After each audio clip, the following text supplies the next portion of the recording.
মা এটা কি করছো? এটা এটা হলো তোর একটা পাউরুটিকে গ্রেট করে নিয়েছি, নিয়ে তার মধ্যে চালের গুঁড়ো, তার মধ্যে ময়দা, কিছুটা পরিমাণ ময়দা, চালের গুঁড়ো সব দিয়ে, দুটো ডিম ফাটিয়ে দিয়ে, আমাকে ধরতে হবে না, এমনি খালি কথাটা, ডিম ফাটিয়ে দিয়ে একটা ব্যাটার তৈরি করেছি। পেঁয়াজ কুচি, লঙ্কা কুচি সব একসাথে সব গ্রেট করে নিয়েছি, নিয়ে তারপরে হলো এটা এখন চাটুটা একটু গরম করে, তাওয়াটা একটু গরম করে এইটা দিয়ে তোর একটা এই গোলা রুটি টিফিনের কিছু একটা জিনিস তৈরি করলাম। খেয়ে দেখবি কেমন হয়েছে, যদি ভালো লাগে বলবি, আবার তৈরি করবি। এবার যে করেছি এটা তো বুঝেছিস, এই যে করছি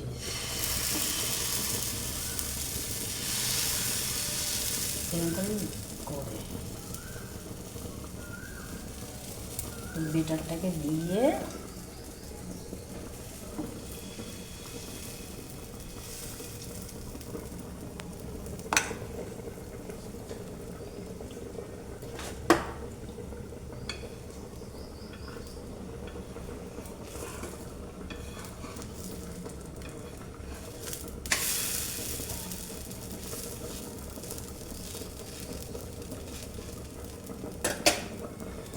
খেতে খুব সুন্দর সুস্বাদু হয়।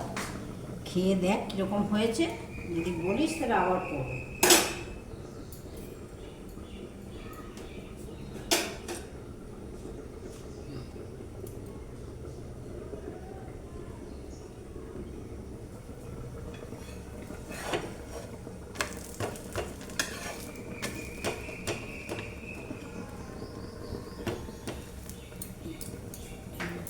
তুলবি কিন্তু মুখ তুলবি না।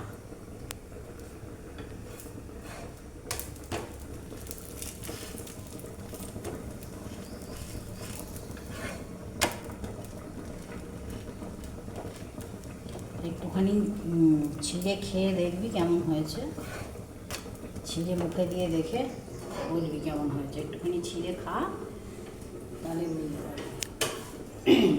একটুখানি মুখে দিয়ে বলবি ও আরো হয়েছে।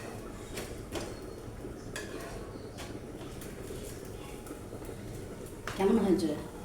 ভালো, পারফেক্ট। বাস এই তো হয়ে গেল। এবার তুমি টিফিনে খেয়ে নাও এটা। তোর বাবা খাবে, তুই খাবে, এবার তোর বাবা খেয়ে কি বলে দেখি, তুই খা।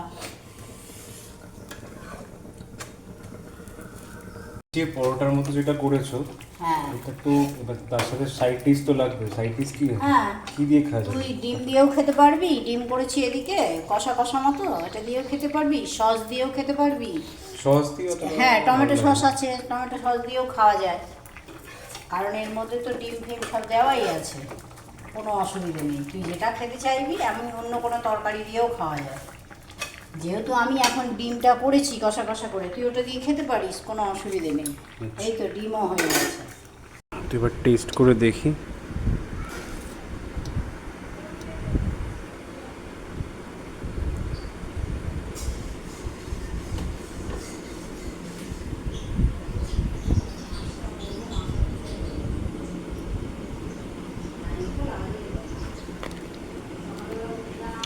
বাহ।